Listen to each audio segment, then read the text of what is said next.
வணக்கம் வாசகர்களே! என் கற்பனைகளின் எதிரொலியை உங்கள் காதுகளில் சேர்க்கும் ஆண்டாள் வெங்கட்ராகவன் ஒலிப்புத்தக தளத்திற்கு உங்களை அன்புடன் வரவேற்பது உங்கள் ஆண்டாள். இன்னைக்கு நாம கேட்க போற கதை நம் காதல் நாணலொன்றோ. கதையின் குரலாய் நான் ஆர்.ஜே. காமாட்சி. வாங்க கதை கேட்டு ரசிக்கலாம். நாணல் 23. 2 முறை அழைத்து பார்த்தவள் அவன் அழைப்பை ஏற்காததில் கோபமும் வலியும் ஒரு சேர அனுபவித்தாள். தன்னை பிரிந்திருந்த நொடிகள் அனுபவித்த வலிகளை திரட்டி ஆயிரமாய் பெருக்கி அவள் அகத்தில் ஆழ குழி தோண்டி அழுந்து புதைத்து வைத்ததைப் போன்று நெஞ்சம் விம்மி வெதும்பியது. ஏன் எடுக்க மாட்டீங்க? ஒரு முறை எடுத்து பேசுங்களேன் என்று குறுஞ்செய்தி அனுப்பினாள். ஆனால் அவன் அதை பார்க்கவும் இல்லை, பதிலும் இல்லை. வலித்தது. வலியை தாங்க முடியாமல் செழிலனுக்கு அழைத்தாள். அழைப்பை ஏற்ற செழிலன் பேசும் முன் கண்ணீரோடு அரற்றும் குரலில், "அவர் எங்கடே?" என்று கதறினாள். அப்படியான அவளது கதறும் குரல் செழியனுக்கு புதிது. அந்த குரல் உமிழ்ந்த வேதனை அவனை வந்து தீயாய் சுடுவதைப் போன்று அவனுக்கே தோன்றியது. "அ அத்த" என்று அவன் குரல் கமற அழைக்க, "பேச சொல்லுடே, நெஞ்ச வெடிச்சிடும் போல வருது" என்று கூறினாள். செழிலன் "அத்த" என்று பேசத் தெரியாத குழந்தையாய் தடுமாற, "நான் தப்பு பண்ணிட்டேன்டே. நான் தான் தப்பு. மன்னிப்பு கேட்கணும்டே. போனை எடுக்க சொல்லுடே" என்று அவள் கதற, "அத்த, நான் கிளம்பிட்டேன் அத்த அங்கிருந்து" என்று செழிலன் கூறினான். "ஐயோ" என்ற முனகலோடு தலையில் தட்டிக் கொண்டவள் அலைபேசியை அப்படியே போட்டுவிட்டு வெடித்து அழுதாள்.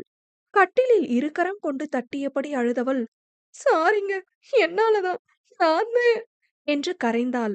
அலைபேசியை எடுத்து அவன் தான் அனுப்பிய குறுஞ்செய்தியை பார்த்து விட்டானா என்று பார்வையிட்டவளுக்கு புலனத்தில் அவன் நிலைப்பாடு வைத்திருப்பது தெரிந்தது.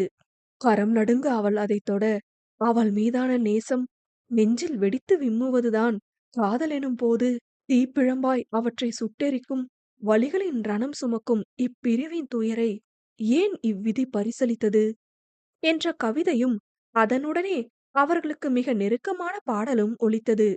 "மழை தேடி நான் நனைவேன், சம்மதமா சம்மதமா, குடையாக நான் வருவேன், சம்மதமா சம்மதமா" என்ற பாடல் அவ்வரிகளோடு சேர்ந்து ஒலிக்க அவள் அலைபேசியையே அசைவற்று பார்த்தாள். கண்ணிலிருந்து கோடாய் கண்ணீர் வழிய உள்ளுக்குள் என்னவோ உடைந்து மீண்டும் உருவம் பெற துடிப்பதைப் போன்ற உணர்வு எழுந்தது பாவைக்கு.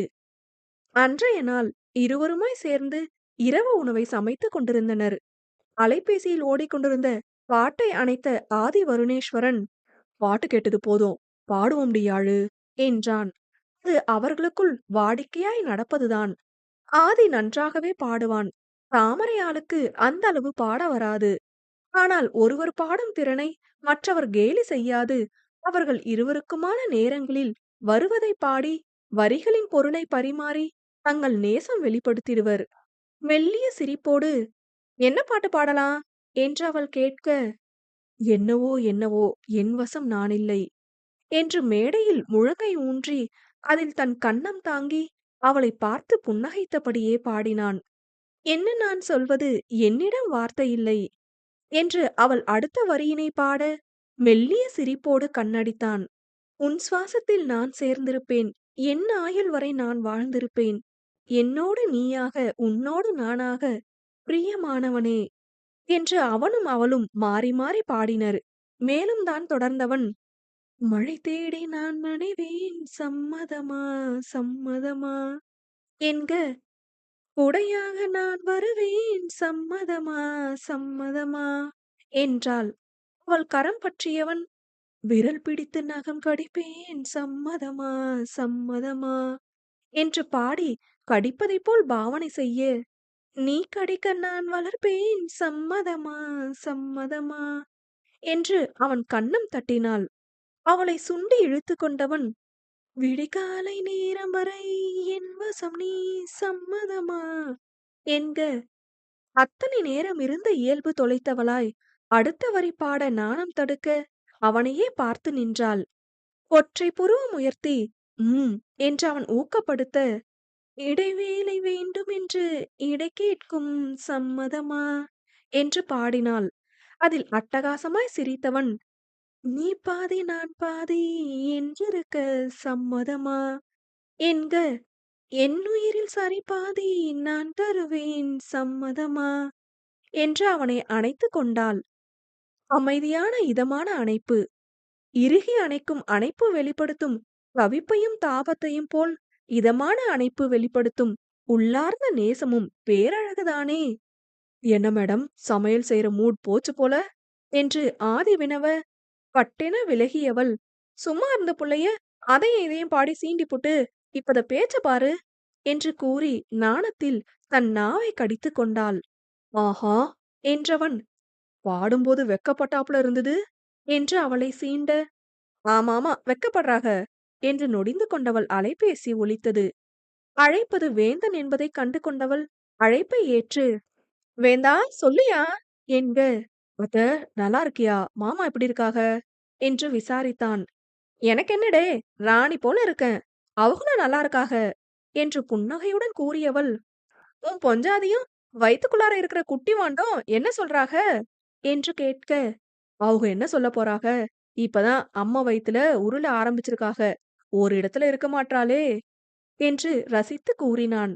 ஒலிபெருக்கி மூலம் அவன் பேசுவதைக் கேட்ட ஆதி, "என்ஜாய்டா மாப்ள" என்க, "தேங்க்ஸ் மாமா" என்று மனமார கூறினான். அதில் புன்னகைத்த தாமரையால், "வேந்தா ஏதும் சேதியாடா" என்க, "ஆமாத்த, திலகாவுக்கு 5ஆம் மாசம் வளைப்பூட்டு வைப்போமாட்டு யோசிச்சோம். அதான் உன்னையவே நான் குறிச்சு தர சொல்லி கேட்டு போமுன்னு கூப்பிட்டேன்" என்றான். "ஏன்யா, வீட்ல அம்புட்டு பெரியவங்க இருக்காக, என்னைய போய் கேக்குதியே" என்று தாமரையால் கூற, "என் கண்ணாலத்துக்கும் உன்னைய தான் அத்த நான் குறிக்க சொன்னேன். எனக்கு நீ குறிச்சு தார நாளு தான் ராசி. என் மவராசி சுகமா பிள்ளை பெத்தெடுக்க போற விஷயம் உன் கைப்பட்டு துலங்குனாதான் என் குலத்துக்கே நல்லது" என்று மனமார கூறினான். அவன் பேசியதை கண்கள் பணிய கேட்டவள், "நேர்ல இருந்தேன்னா கட்டிக்கிட்டு 2 முதுகுலயே போட்டிருப்பேன்" என்று சிரிக்க, தானும் சிரித்தவன், "நான் பார்த்து சொல்லுத்த, அவசரம் இல்ல, பொறுமையா பார்த்து பொறவு சொல்லு" என்றான்.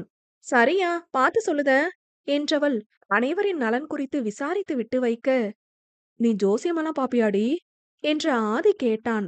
"இல்லிங்க, நம்ம வீட்டாளுங்களுக்கு நான் பார்த்து சொல்ற நாளுதான் எது செஞ்சாலும் அது நல்லதா விளங்கும்னு ஒரு நம்பிக்கை. அண்ணனுங்க பழக்கத்த இதுகளும் பழகுது. நான் வேந்தனை விட வயசுல சின்னவ.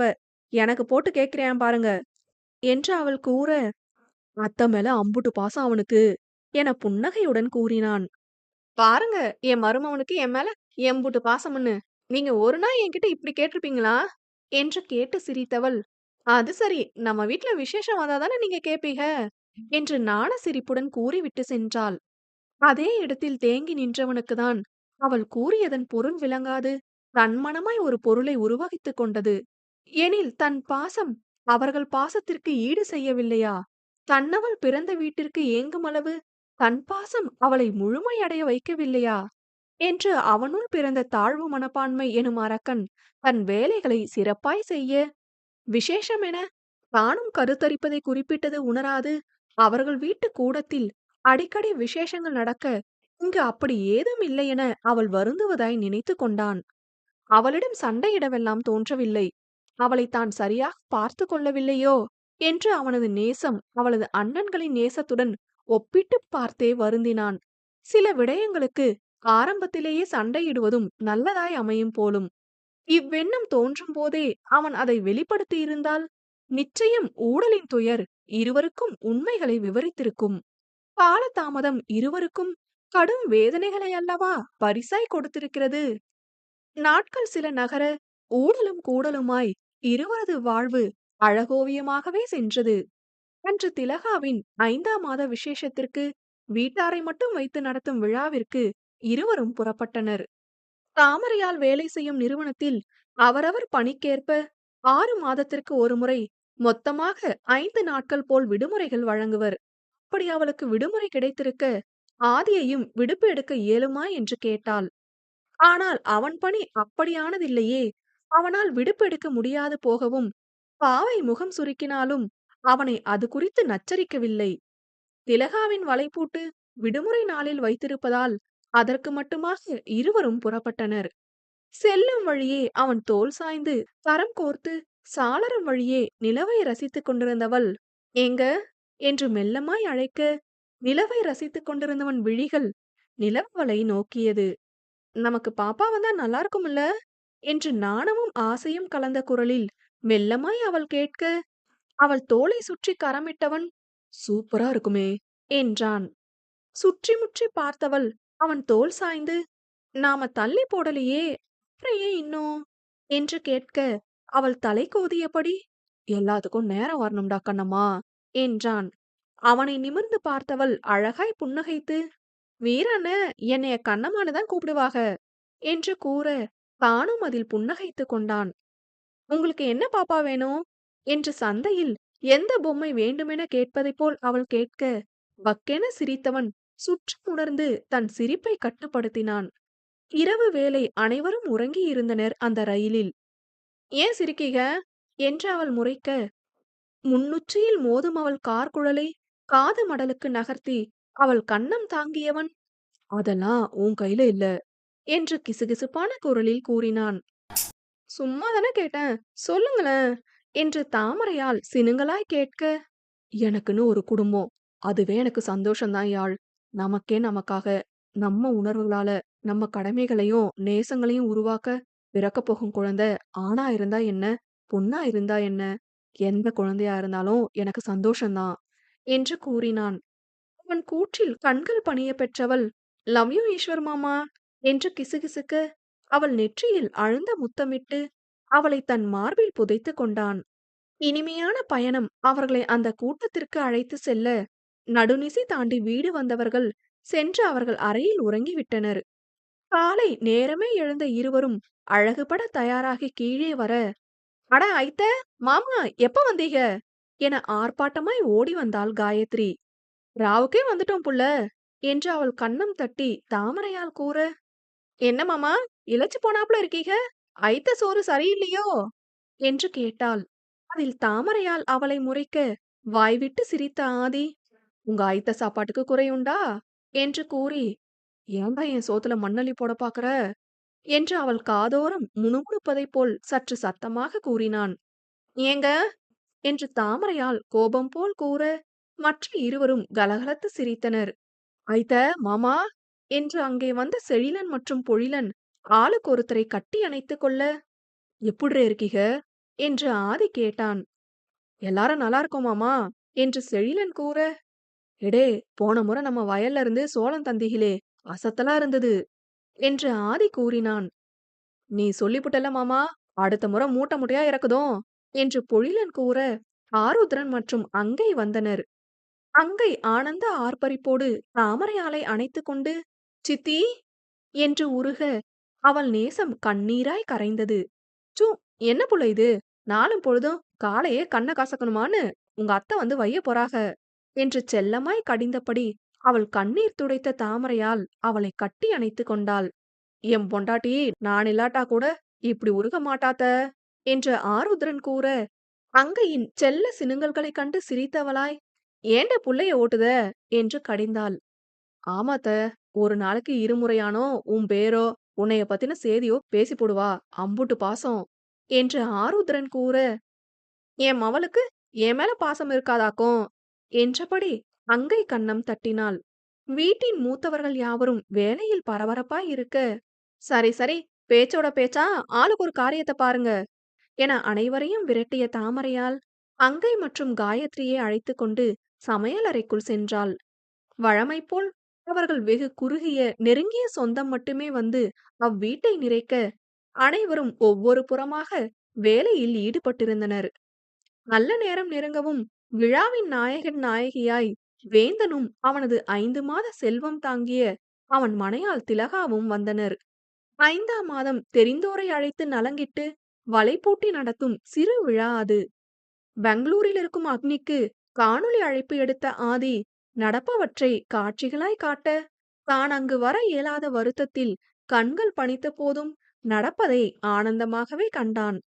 ஒரு விசேஷம் என்று வந்தால் கலவரம் செய்வதற்கென்றே கிளம்பி வரும் சில மூதாட்டிகளில் ஒருவர் தாமரையாளையும் அவளையே ஒட்டி கொண்டு சுற்றும் அங்கையையும் தனியே அழைத்து வந்தார். "சொல்லுங்க ஆச்சி, ஏதும் வேணுங்களா?" என்று அங்கை புன்னகையாய் உபசரிக்க, தாய்களா, ஆச்சி சொல்லுதுன்னு வெசனப்படாதீக என்று பீடிகை போட்டார். பிள்ளைக்காச்சி உசுரு சம்மந்தப்பட்டது. பேரும் கண்ணாலமாகி நிறைய மாசமாயும் புள்ள இல்லாதிருக்கீக. சபையில 4 பேரு 4 விதமா பேசுறாப்போல ஆயிடாம இருக்க, தள்ளியே இருந்துகிடுக. ஒரு கண்ணு போல ஒரு கண்ணு ஆவாது. ஏதாவதுனா ஊரு உங்கள தான் பேசும். என்று வாழைப்பழத்தில் ஊசி ஏற்றுவதைப் போல் பேசினார். அதில் அங்கையின் முகம் முற்றிலுமாய் வாடிவிட்டது. ஆனால் இவற்றுக்கெல்லாம் வருத்தம் கொண்டால் அது நம் தாமரை ஆளாகிவிட இயலுமா? சரிதான் ஆச்சி. ஆனா பாருங்க, இந்த குடும்பம் தான் எங்களுக்கு சொர்க்கம். இந்த குடும்பத்து ஆட்கள் எல்லாம் எங்கள உசுரா நினைக்கிறவக. ஊர் என்ன பேசுமோ? இல்லாதத பேசி நோகடிக்க பாக்குறவங்க ஏதும் பேசுவாங்களோன்னு பாத்து எங்க குடும்பத்து ஆட்கள நோவடிக்க முடியாதுல்ல. பேசுற வாய் என்ன நடந்தாலும் பேசதான் செய்யும். அதையெல்லாம் பார்த்தா நாம எங்கிருந்து நிம்மதியா இருக்கிறது? உங்க ஆலோசனைக்கு நன்றி ஆச்சி. நாங்க போயி நலங்கு வச்சுட்டு வாரோம். என்று தானும் பட்டாசாய் பதமாய் வெடித்தவள் அங்கை கரத்தை பற்றிக் கொண்டு இழுக்காத குறையாய் அழைத்து வந்தாள். வாடிய அவள் முகம் கண்டு, "இங்க சொன்னது அவிகளுக்கு மட்டும் இல்ல, உனக்கும் தான். படிச்ச பிள்ளையாட்டம் நடந்துக்கிடாங்க" என்று அதட்டலாகவே கூறியிருந்தாள். "அவங்க என்னைய சொன்னத விடு சித்தி. எங்க சாமினி உன்னைய போய் பேசுதே" என்று அங்கை வருந்த, அவள் கன்னம் வருடியவள், "அங்க சொன்னதுதான் புள்ள. ஊரு வாய்க்கு பயந்து நான் ஒதுங்கி நின்னா வேந்த உக்கி போவான். எனக்காக உயிரா நிக்கிறவன தான் நான் நினைக்கணுமே தவிர, ஒண்ணுத்துக்கும் ஆவாத இவங்கள போல ஆளுகளுக்கு இல்ல" என்று கூற, "உன்னைய இன்னும் இன்னும் பிடிக்குது சித்தி. உன்னைய போலவே இருக்கணும். உன் குணத்துல பிள்ளைய பெத்து வளர்க்கணும்" என்று அங்கை ஆசையாய் கூறினாள். "ஆஹா" என்று அவளை கேலி செய்த அங்கை அவளை அழைத்துக் கொண்டு வந்தாள். முதல் வளையலே வேந்தன் ஆசைப்படி தாமரையால் தான் போட்டாள். அடுத்ததாக அவள் சொல்லுக்கிணங்க அங்கை வந்து போட, குடும்பத்து பெண்கள் யாவரும் வந்து அவர்களை தொடர்ந்தனர். விழா மிகுந்த கோலாகலமாய் நிகழ, அனைவரும் உண்டு வரவும், அதிவீரர் தாமரையாளிடம் பேசிய பாட்டியிடம் பேசிக் கொண்டிருந்தார். அவர் முகம் காட்டிய கடினமான பாவனையைக் கண்ட ஆதி அருகே செல்ல, "வயசுல மூத்தவங்க நீங்க. எங்க வீட்டு அடுத்த தலைமுறையோட முதல் உயிரை தாங்கி நிக்கிற புள்ளையோட விசேஷத்துக்கு வந்திருக்கீக. வந்தபடி புள்ளைய மனசார வாழ்த்துவீகன்னு நம்புதோம். எப்போதும் நெருங்கிய ஆட்கள மட்டும்தான் இப்படி சில விசேஷத்துக்கு அழைக்கிறது. உங்க வயசுக்கு மரியாதை கொடுத்து அழைக்குதோம். இனியும் அழைப்போம். ஆனா எங்க வூட்டு குலசாமிய இன்னும் ஒரு முறை நீங்க ஏதும் பேசினதா தெரிஞ்சா, நான் சும்மா இப்படி பேசிக்கிட்டு இருக்க மாட்டேங்க சித்தி. வந்ததுக்கு நன்றி" என அழுத்தமான குரலில் அமைதியாய் பேசி அதிவீரர் வணக்கம் வைப்பது தெரிந்தது. யாழ என்ன பேசுனாங்க என்று யோசித்தபடி அவன் அருகே செல்ல, அவன் அரவம் உணர்ந்து பெரியவர் திரும்பினார். "என்னாச்சுங்க மச்சான்" என்ற ஆதி வினவ, "ஒண்ணுமில்லைங்க மாப்பிள, சாப்பிட்டீங்களா என்று விசாரித்தார். "ஆச்சுங்க மச்சான், நீங்க சாப்பிட்டீங்களா? தாத்தாவாகப் போற சந்தோஷத்துல சாப்பாட்ட மறந்துடாதீக" என்று புன்னகையுடன் ஆதி கூற, வாய்விட்டு சிரித்தபடி அவன் தோள் தட்டியவர், "எல்லாம் ஆச்சுங்க மாப்பிள" என்றார். அனைத்து வேலையும் முடிந்து அனைவரும் உறங்க செல்ல, உடைமாற்றி வந்த தன்னவளை தன் அணைப்பில் கொண்டு வந்தவன், "ஏன் யாழ், யாரும் உன்னை ஏதும் சொன்னாங்களா?" என்று கேட்டான். "ஏங்க என்ன ஆச்சு?" என்று அவள் வினவ, அதிவீரர் பேசியது குறித்து கூறினான். "அட, அண்ணன் பாத்துச்சாக்கும்" என்று எண்ணியவள் பாட்டி பேசியதையும் கூற, அவள் கன்னம் வருடியவன், "எனக்கு உன்கிட்ட புடிச்சதே இந்த பாசிட்டிவிட்டி தான் யாழ்மா. நீ சரியா பேசியிருக்க" என்று கூறினான். "ம், அங்கதான் முகம் வாடிடுச்சு. 2 அதட்டு போட்டு அவளையும் வலை பூட்ட வச்சேன். இந்த அண்ணன் எப்ப பாத்துச்சோ, மருமவள விட்டு போட்டு என்னையவே தான் கவனிக்கிறது" என்று கூறி சிரித்துக்கொள்ள, "ம், உங்க பீமசேன அண்ணங்க உன்னைய கவனிக்காம இருந்தாதே அதிசயம்" என்றான். கூறியவன் கூற்றில் மெல்லிய பொறாமை இழையோடியதோ? அவனுக்கே வெளிச்சம்.